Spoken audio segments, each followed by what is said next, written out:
Buton ang latest weather update gikan sa pag-asa magtaan labi na monitor nga low pressure area.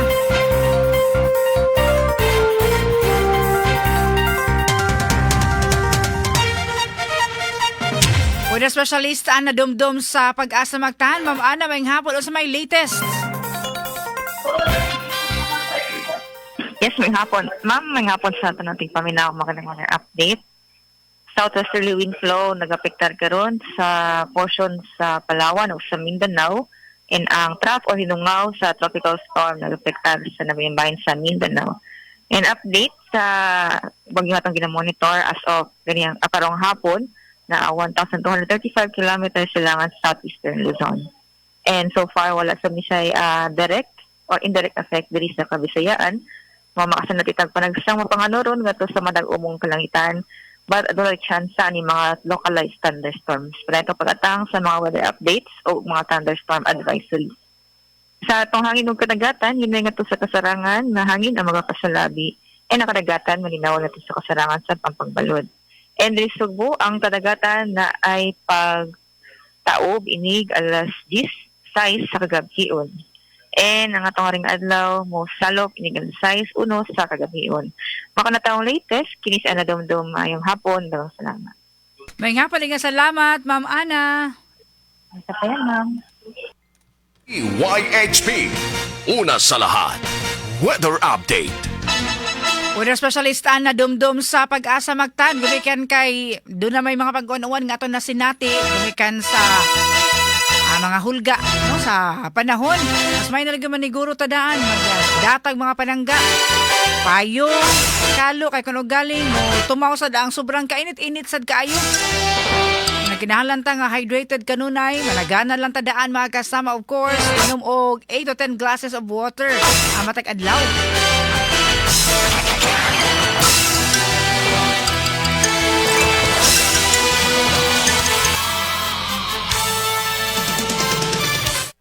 Arita sa medal tally standing sa nagpalayon nga palarong pambansa 2026 kagayon dito sa Agusan del Sur ang pinaka-latest overall partial medal tally ani ana as of alas 10 kaganinang buntag ha himutang sa unang dapit ang National Capital Region.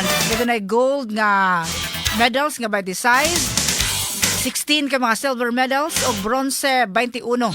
Ang second place sa pagkakaroon, Region 4A, na 18 gold medals, 16 silver medals, o 11 bronze medals. Samtang ikatulo ang Region 7, diin ta na bilong. Dunay nahipos nga 13 ka gold medals, 12 ka silver medals, o napo ka bronzeng medalya mga kasama.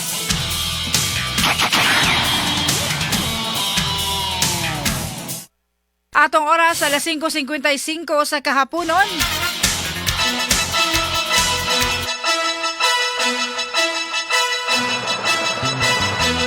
Dugang pa sa ato mga balita mga kasama, nahali na. Nabaligyan na tanan sa Bureau of Customs kon BOC ang panang 13 ka mga luxury vehicle sa magtiayon nga contractor nga sila si Sarah o Curly Discaya. Una nang halin ang upat ka mga mahalong sakyanan sa mga Diskaya nga ang tanan ni total og 12.2 million pesos pinaagi sa negotiated sale. Apil na ni adto katong 2022 GMC XL Yukon Denali, 2021 Cadillac Escalade ug 2022 Maserati Levante Modena ug 2022 GMC Yukon Denali. Ang tanan nga na kwarta sa mao mga gipangbaligya nga mga luxury vehicle i-turn over sa BOC nga to sa Bureau of the Treasury. Sa kratibukan ni abot gid ay tanan og 115 million pesos ang na kolekta na kwarta sa panudlanan gikan sa mga luxury vehicle sa magtiayong Diskaya.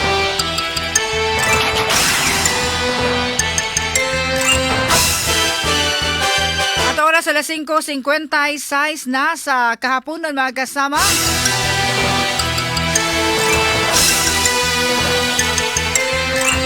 Nya mayo magpaminaw diha. Oy, di sa barangay sa Pangdako. Good afternoon. Kasamang Eda Obrador samtang busy sa pagpanahi mga uniforme kay hapit na sad no. Back to school na sad ang mga public schools. Samtang busy sa pagpanahi kasamang Eda Obrador, minaw gihapon sa DYHP. Daghang kayong salamat ninyo din na Obrador family, Sir Fanny ug kasamang Eda. Ayang pagpabinaw din nyo din ha. O sa tanan na lang nga nagka-tune in sa DYHP labi na sa atong mga sastre karon nga mga nagtahi busy kadaghan kay mga orders. Mananay man or tatay. Gusto kayong motindak katong mga makina pa, nga katong tindak-tindak atong mga electronic. Kayang hapon niyong tanan. Daghang salamat sa pagpaminaw. Kasi mga idol, always listening. Shout out, Papa Paulino Paling Borja and Princey Borja. Di asa Muabog Pilar Camotes. Gika na ni Sir Jess Borja.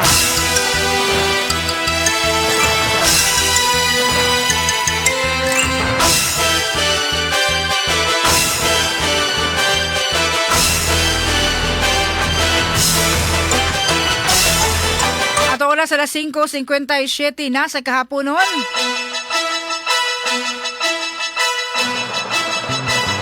Kapin sa 210 bilyones pesos o $3.4 billion ang kantidad sa investment gikan sa mga Japanese businessmen nga nasilyuhan sa Pilipinas tunod sa state visit ni Presidente Ferdinand Bongbong Marcos Jr.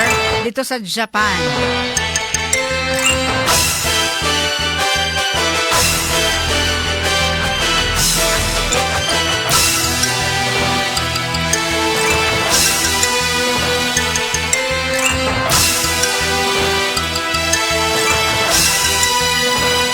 Samtang dugang pa sa ato mga greetings karong hapon na mga pa-shoutout ni patalinghugan kay gusto kayong naminaw sa DYHP. Medil Filipino Melendi, shoutout ko sa taga Daang Lungsod, sa Alex Bensing o ako mga anak. Salamat kayo ninyo din ha. Sir Dan Ryan Campos, yes, sa Gondos Mountain Barangay. Mayong nga pagpaminaw, Catherine Zamora. Kasi mga na always listening sa inyong Facebook Live diri sa Garden Bloom, Pitugo, Konsolasyon. Uy, salamat kayo ni Ria sa taga Konsolasyon, diya sa Pulpugan, diya sa Pitugo, diya sa Nangka, Konsolasyon, diya sa Kansaga, Konsolasyon, Hugan, Konsolasyon, nga naglanog-lanog ang DYHP. Salamat kayo ninyo. Lydia Pasaol, naunsa naman taon to, nangawat og underwear ka sa mga Aida, oy, maog yun. Eddie Berdida, pa-shout out. Diri ila Berta Rossi, nga nagpaminaw karon sa DYHP, sila si Fe Karen Shona sa Pungtod, Kalahuan, Minganilla. Uy, may magpaminaw sa Minganilla, labi na diya sa Johnson family, nila ni Sir Romeo Johnson, Perlita Nini Johnson o Portia Johnson de Basul. Ayang magpaminaw niyo diya og si Maisel Velez diya sa Mahawak, Medellin, Cebu nga always listening. Labi na diya sa Barangay Mahawak, mga Orbiso family, sila si Tiroy. Urbano family diya sa Barangay Mahawak sa Medellin na lang sad. Daghan kayong Urbano family og sa Orbiso family.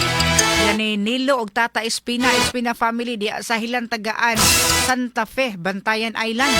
Naglanog ang DYHP. Salamat kaayo ninyo din. Ngayong gabi ninyo. From Consolacion Usab, Genevieve Pardillo, mayang pagpaminaw.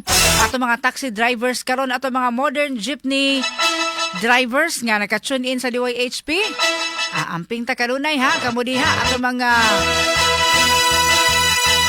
POJ drivers nga nagpaminaw karon, of course ato mga TNVS drivers.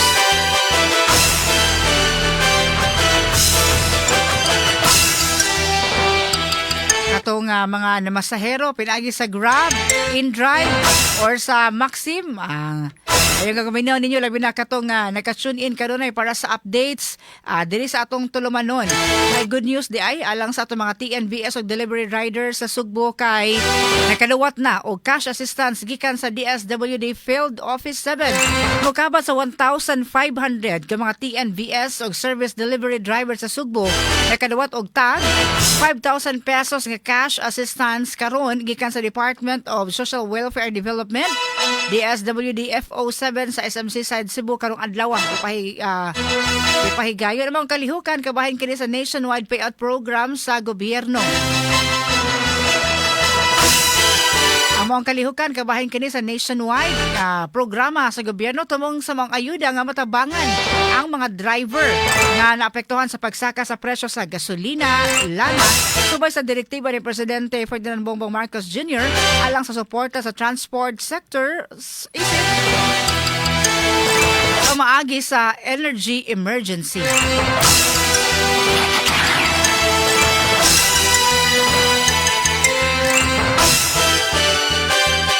At oras alas 6:01 na.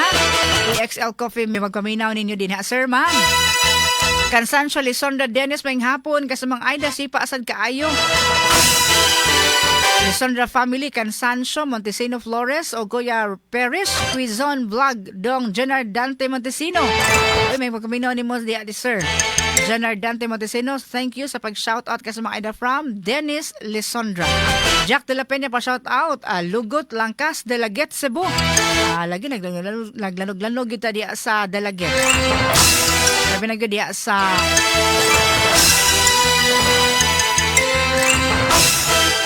ngayong hapon, Marivic Del Pilio Paco Navarro.